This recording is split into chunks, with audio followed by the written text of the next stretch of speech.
The other day, I was thinking back to to what now is actually closer to a decade ago than it is a few years ago. Back then, I got really into physical fitness. Some of you know this, right? Know this because you guys kind of were around then. Some of you that know me, but some of you kind of saw the P90X stuff that I was kind of doing, pushing, talking about at the time, and really, passionate about.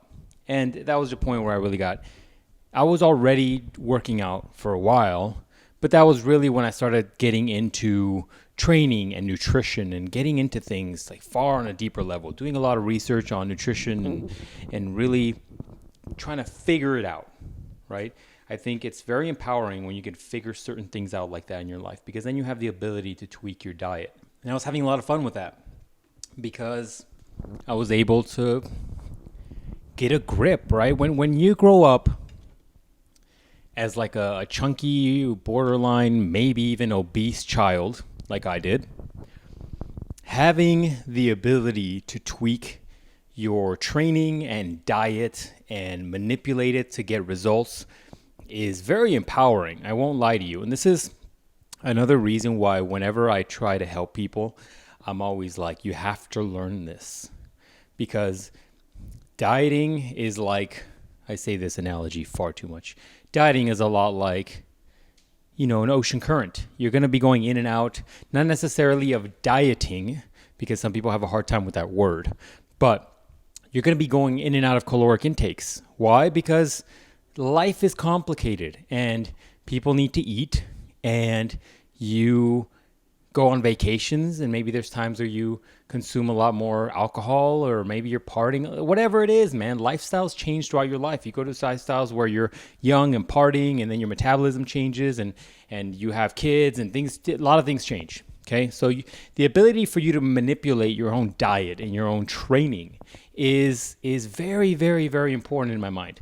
Why? Because it empowers you as a person to do what you have to do to be healthy, right? So why was I thinking about this? I was thinking about this because I did that for a while. And then there came a point where I wasn't really pushing the P90X stuff. I was really just trying to help people in a way. And that was ultimately my goal, because it stemmed once again from the idea that I was a chubby little kid. I remember vividly when I was younger, like my uncle kind of teasing me because we were on vacation, and I was like sitting down, and you could kind of like see and kind of count the rolls that I had when I was laying down or sitting down as a kid, right? And I'm not going to say that was traumatizing, but it's a memory in the back of my mind. However you want to define that, right? I really need to stop saying right. It's getting annoying to me. So when I was younger, I remember that. And so getting to a level where I can control my diet, and I did crazy stuff with my body. Some of you guys that know me during those times might remember the douchey photo shoot I had once, just to be able to see what I could do, right? And we'll talk about that at a future episode, because that is a whole nother topic. But I digress. That was super empowering, and I got super into it. And some of you know that I coached a few people, not through P90X, because let's face it, not many people are into that kind of thing. Cool, no big deal. But I coached people through diet and training, and gave them diets and macronutrients and ways for them to stay on their stuff. And I used to give out training programs, and I did this for a few friends, and it worked out great for the few friends that I did this for. And there was a point where I was like, maybe I'll do this for like a living, right? And then I quickly walked away from that. Not because I didn't have the passion for it, because when you have that type of childhood, when you're chubby and you may be made fun of for it, and you didn't want to go into the pool without a shirt on, when you grow up in that, it is motivating and empowering to help other people with that. That's another reason why I feel like when people are super motivated to do things, there's always a reason behind it, right? If you're one of these people that just wants to be a billionaire, it's like, well, what's the motivation? That's always my question with those people. Or people that are, really tied to causes like cancer or whatever. It's likely because, they knew somebody or had a family member that dealt with it, right? That's where a lot of these motivations as humans come from. But One of mine was trying to help people lose weight. And I did that, I feel like, pretty well. Perfect? No, not ever perfect. None of my stuff is ever perfect. We can talk about woodworking if you want. But I did it pretty well. The Boskinator did pretty damn well. My buddy Splinter Cell, he did pretty damn well. And Splinter Cell was one of those dudes who tried and was like stuck at a number for a while. And I got him pretty lean, even though I broke some of my protocols doing so. So, anyways, why am I bringing up one of my failed attempts? Well, one, because it's always good to talk about failure, because it should be normalized. It should be normalized that not everything is always going to go perfectly in your life, and not everything is going to go great. And you have to be willing to roll with the punches or go with the ebb and flow of the ocean, as I like to use the analogy for everything. Why am I talking about that? I want to talk about mostly why I quit doing that for people. Because it's not like I lost the ability or knowledge. I still implement it on myself. I'm not necessarily in my 20s anymore, right? I'm not anywhere near my 20s anymore. And so for me to be able to maintain a level of physique that I have, and don't get it twisted, I'm not walking around with 6% body fat, or I'm not one of those guys. All right, but I'm not a young guy either. I have a real life, full-time job. I have responsibilities. I have hobbies. And so for me to be at the physical fitness level that I have only happens because of training and diet. Some of you that follow me on Instagram see some of the pictures that I post occasionally, because I feel like it's a little douchey to do it too often. I will post, like on Sunday, I'm like, food prep, whatever. That's a normal occurrence for me. I've been food prepping probably for, I want to say, I don't know the number exactly, but I want to say it's closer to 2 decades than it is closer to 1. How about that? I'm thinking of at least 12 years I've been food prepping every Sunday for that whole time. And that helps me maintain diet for, the weekdays. And then on the weekends, I make good choices or bad choices depending on where I am on my goals. That's just the way I manage things. But this isn't a diet or training episode, which, by the way, one of the goals that I always had for my YouTube channel, which those of you that don't know, I had a YouTube channel for many years. Another thing I gave up. Those of you that know me know that I want to do like a dieting thing, because I do feel like this knowledge would be useful for people. So maybe if you guys are up for it, send me a DM or a message or email or something. If you guys feel like it'd be useful to do this via podcast, I can do that. Just let me know. But anyways, I digress. Back to the point. The reason why I stopped really training people and helping people diet is because out of the whole percentage of people that would often reach out or inquire about things or ask questions, it was a very small percentage that I would call the motivated people. Everybody else wanted things, but never really wanted the work associated with those things. Some of those people that are motivated for their own personal reasons. They have their whys. As we talked about that in a previous podcast, go check out episode Why. Because those people have a reason for doing things, good or bad, whatever it is, positive or negatively fueled, they have motivation and interest. The rest of them wanted the results without the work. And don't get it twisted. It's work. Unless you're using some steroids, it's work. Okay? Ultimately, what I'm trying to say is that most people just don't want it bad enough. They just don't. Most people are influenced highly by those infomercials where it's like, this magical root from down in Africa that was recently discovered can now save humankind, and it can cure any illness and cure cancer and cure HIV and blah, blah, blah, right? Everybody falls for that junk because everybody wants the quick result. Well, the quick result isn't the thing that's going to be meaningful for you. We talked about that in a previous podcast as well. It's the things you'll remember in life are the things you worked hard for, not the things that were given to you easily. And so life doesn't work that way. At least it hasn't in my experience. And so most people are not motivated. And when you say, I work out and I eat well, I don't think people are really, really understanding how much work goes into that. And it's work. You've got time and energy and effort and exhaustion and time that you don't have investing into things. That's the way things work in life. And that's why we talked about before, simplifying your life. That's helped me. But also, as we take on more and more stuff and more responsibilities and more projects and more life social pressures, it's harder to fit things in. And fitness to me just isn't an option, future episode, because ultimately that's also the catalyst for all your abilities to do everything else. And most importantly, your quality of life. Your quality of life, if you're older, if it's terrible, you are not going to like life. Even if you're on every single drug, try to keep you alive.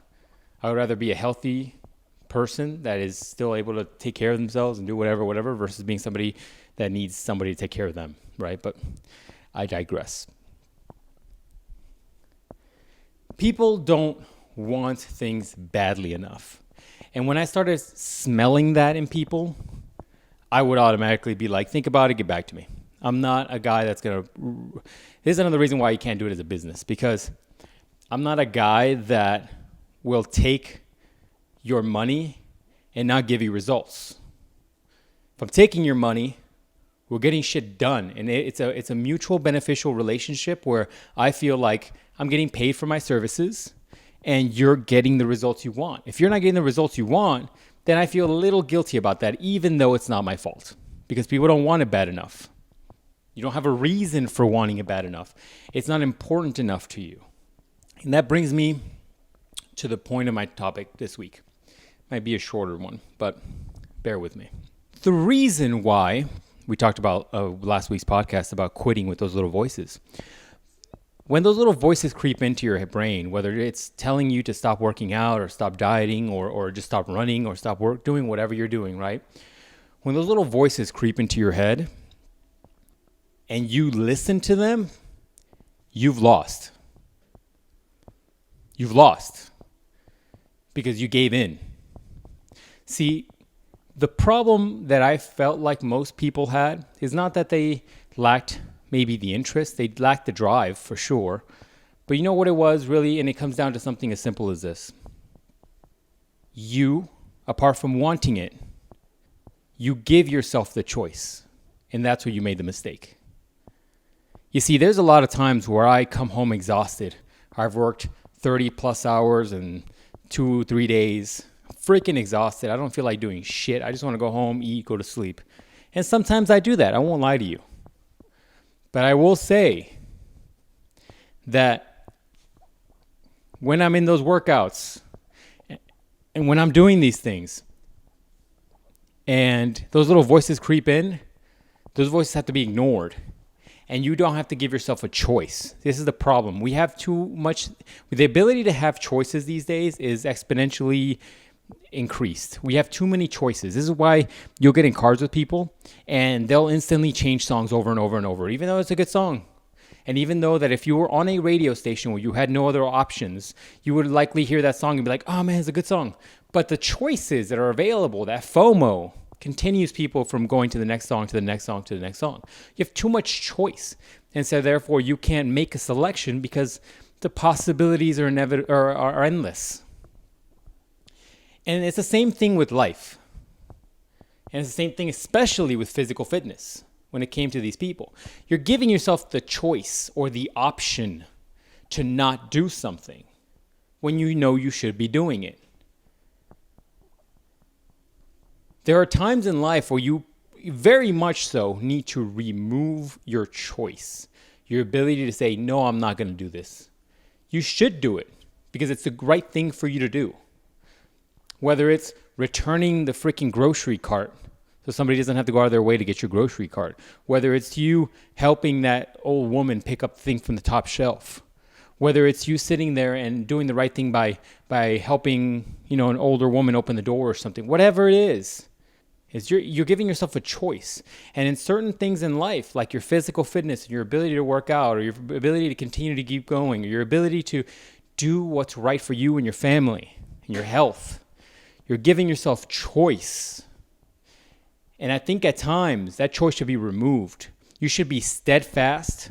You should be focused. You should be determined.